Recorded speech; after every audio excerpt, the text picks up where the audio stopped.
Welcome to हमारा study point. तो आज आपको इस वीडियो में कक्षा 11वीं राजनीतिक विज्ञान छठा पाठ पढ़ाया जाएगा जिसका नाम है न्यायपालिका। ये चौथा पांचवा और छठा चैप्टर है, ये एक दूसरे से रिलेटेड है। चौथा चैप्टर जो है कार्यपालिका, पांचवा जो है विधायिका और छठा है न्यायपालिका। तो इन सब में आपको एक दूसरे से रिलेटेड बातें देखने को मिलेगी। मतलब इसको पार्ट में डिवाइड किया गया है, 3 पार्ट में, लेकिन ये जो है एक दूसरे के समरूप होते, ठीक है। तो चलिए, और याद रखिएगा कि इस वीडियो में आपको एक शॉर्ट समराइज रिवीजन कराया जा रहा है, ठीक है, जिसके द्वारा क्या किया जाएगा, आपके जो पेपर में यानी जो एग्जाम में आने वाले क्वेश्चन है, की पॉइंट्स वगैरह है, वो सब इसमें हाईलाइट किए गए हैं। तो इस चैप्टर के जो हाईलाइट पॉइंट है यानी पावर पॉइंट्स है, वो सारे आपको इसमें बता दी जाएंगे। चलिए शुरुआत करते हैं फिर परिचय से। सबसे पहले चैप्टर का परिचय देख लेते हैं। न्यायपालिका चैप्टर का नाम है, तो परिचय भी देख लिए। न्यायपालिका के ऊपर होगा। न्यायपालिका लोकतंत्र की एक महत्वपूर्ण शाखा है जो कानून की व्याख्या करती है और नागरिकों के अधिकारों की रक्षा करती है। यह सुनिश्चित करती है कि कानून का पालन सभी के लिए समान रूप से किया जाए। न्यायपालिका क्या होता है कि भाई जो लोकतंत्र होता है यानी एक लोकतांत्रिक देश की जो है एक महत्वपूर्ण शाखा होती है। जैसे हमारे कोर्ट वोट हो गए, जस्टिस एरियाज हो गए, ये सब न्यायपालिका के अंडर आते हैं, ठीक है। तो सब क्या हो गया, न्यायपालिका जो है वो ये कानून की एक बहुत महत्वपूर्ण शाखा है और क्या करती है, ये नागरिकों के अधिकारों की रक्षा भी करती है और ये साथ साथ ये भी देखती है कि कानून का पालन जो अच्छे से हो रहा है या नहीं हो रहा है, ठीक है। अगर कानून का पालन कोई नहीं कर रहा है तो उसको सजा मिलेगी। जैसे आपने कोर्ट में देखा होगा कि जज साहब होते हैं, वो क्या करते हैं, मुजरिम को या फिर गुनहगार को सजा सुनाते हैं।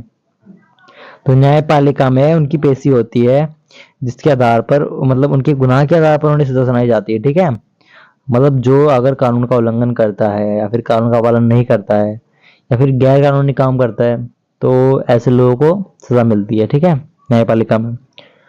चलिए आगे देखते हैं। न्यायपालिका की परिभाषा जो आपको परिचय में पढ़ा गया है उसको आप परिभाषा के रूप में उपयोग कर सकते हैं। वैसे तो अब देख लीजिए आगे, इसको अच्छे से पढ़ेंगे तो पता लग जाएगा आपको। न्यायपालिका वह प्रणाली है जो अदालतों के माध्यम से न्याय प्रदान करती है। यह विधायिका और कार्यपालिका के कार्यों की वैधता की जांच करती है और कानून का उचित कार्यान्वयन सुनिश्चित करती है।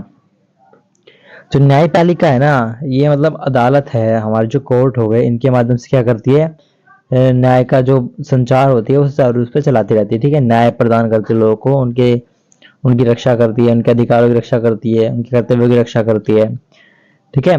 और ये क्या करती है, विधायिका और कार्यपालिका के जो कार्य होते हैं ना, उन कार्यों की जांच करती है, ये गलत कार्य है सही कार्य है जो है। कार्यपालिका क्या करती है, कानून है, विधायिका है, जो कानून मतलब जारी कर पारित किए जा रहे हैं वो कानून सही है ना, एक तरीके से ये जांच करती है। और कानून का मतलब कानून के जो कार्य होते हैं वे सही ढंग से कार्य कर रहे हैं या नहीं कर रहे, सुनिश्चित करती है ये इसको, ठीक है।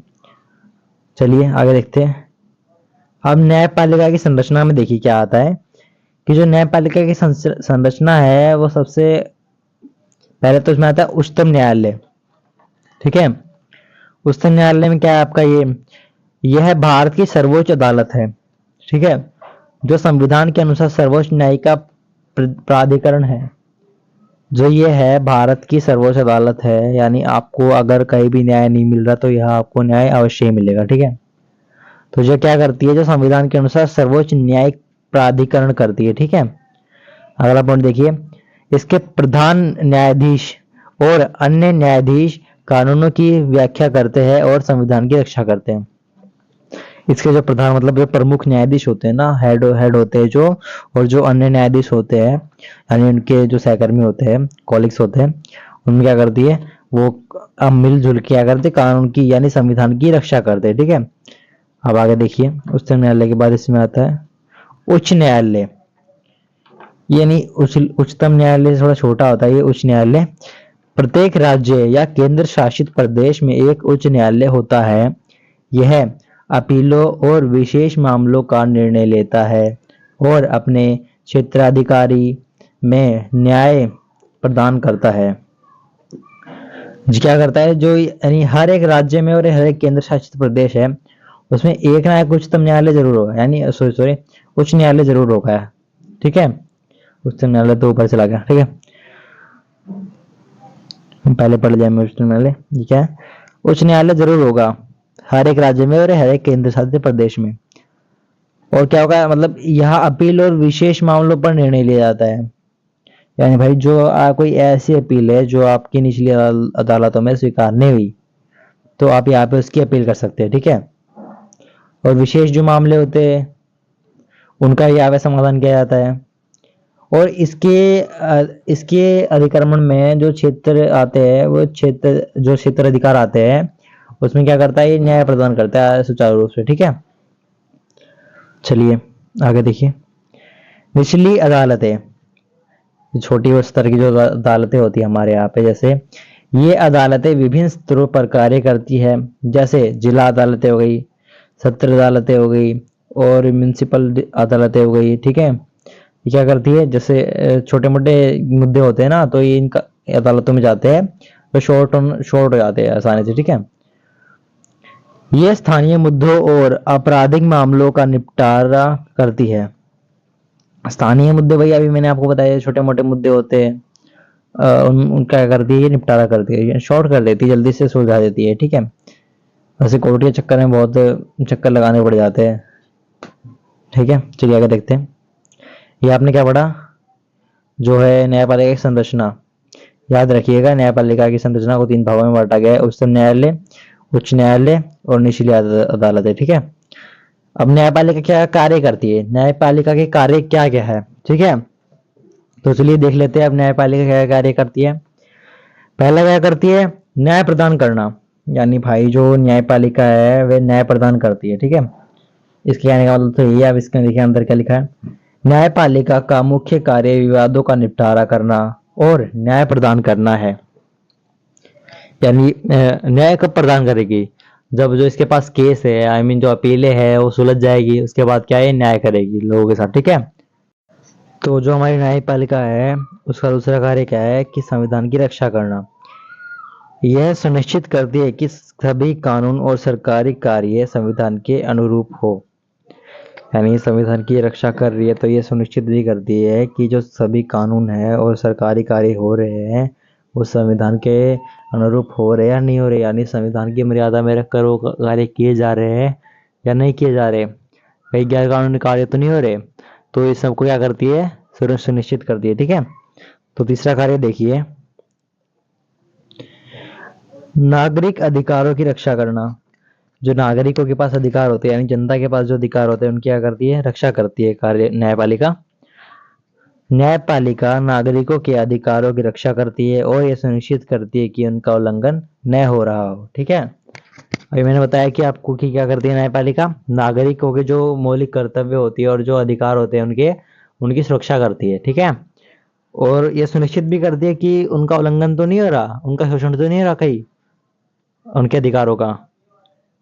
और चौथा कार्य देखिए न्यायपालिका का, न्यायिक समीक्षा। यानी न्यायिक समीक्षा क्या है कि न्यायपालिका सरकारी कार्यों की वैधता की जांच करती है और यह भी तय करती है कि क्या कोई कानून संविधान के अनुरूप है या नहीं है। यानी जो न्यायपालिका है वो सरकार की वैधता की जांच करती है, यानी सरकार जो कानून पारित करती है वो ये सुनिश्चित करती है कि जो कानून पारित हुआ है वो संविधान के अनुरूप है या नहीं है। यानी कोई भी कानून अगर बनाया जा रहा है तो वो संविधान के अनुसार ही और उसको संविधान को मद्देनजर रखते हुए वो कानून बनाना चाहिए। तो देखिए न्यायपालिका का महत्व क्या होता है। न्यायपालिका का जो महत्व है वो आम नागरिकों के लिए बहुत लाभदायक होता है। ठीक है, शुरुआत करते हैं न्यायपालिका के महत्व की। न्याय है जो न्याय का आधार होती है न्यायपालिका। ठीक है, कैसे, जो न्यायपालिका होती है वो नागरिकों को न्याय और सुरक्षा प्रदान करती है। मतलब जो न्यायपालिका का में जो है ये हमारी जो अपीलें हम दर्ज करते हैं और उन अपीलों का समाधान करके न्यायपालिका क्या करती है, हमें न्याय प्रदान करती है। ठीक है, इस तरीके से ये हमें बताया गया है। तो दूसरा महत्व क्या है कि लोकतांत्रिक मूल्यों की रक्षा करना। जो न्यायपालिका है यानी जो लोकतंत्र में जो मूल्य होते हैं, एक मानवाधिकार होते हैं जो मनुष्य के, उसकी क्या करती है, न्यायपालिका रक्षा करती है। यह लोकतांत्रिक सिद्धांतों और मानवाधिकारों की रक्षा करती है। ठीक है, अब इसका तीसरा देखिए क्या है महत्व, संतुलन स्थापित करना। न्यायपालिका विधायिका और कार्यपालिका के बीच संतुलन स्थापित करती है यानी बनाए रखती है, जिससे क्या होता है, शक्तियों का दुरुपयोग ना होता है, नहीं होता। ठीक है, यानी जो है न्यायपालिका क्या करती है, विधायिका की शक्तियों के बीच और कार्यपालिका की शक्तियों के बीच क्या करती है, संतुलन बनाए रखती है। यानी एक तरीके का बराबर मतलब शक्तियों का अधिकार की मिला हुआ है इन दोनों को। ठीक है, विधायिका को और कार्यपालिका को, इसलिए इन दोनों के बीच क्या है, शक्ति संतुलन स्थापित है। अब आगे देखिए पाठ का निष्कर्ष क्या है कि न्यायपालिका लोकतंत्र का एक महत्वपूर्ण स्तंभ है।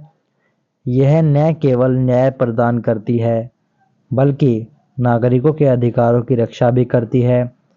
इसकी स्वतंत्रता और प्रभावशीलता किसी भी लोकतांत्रिक समाज के लिए अनिवार्य है।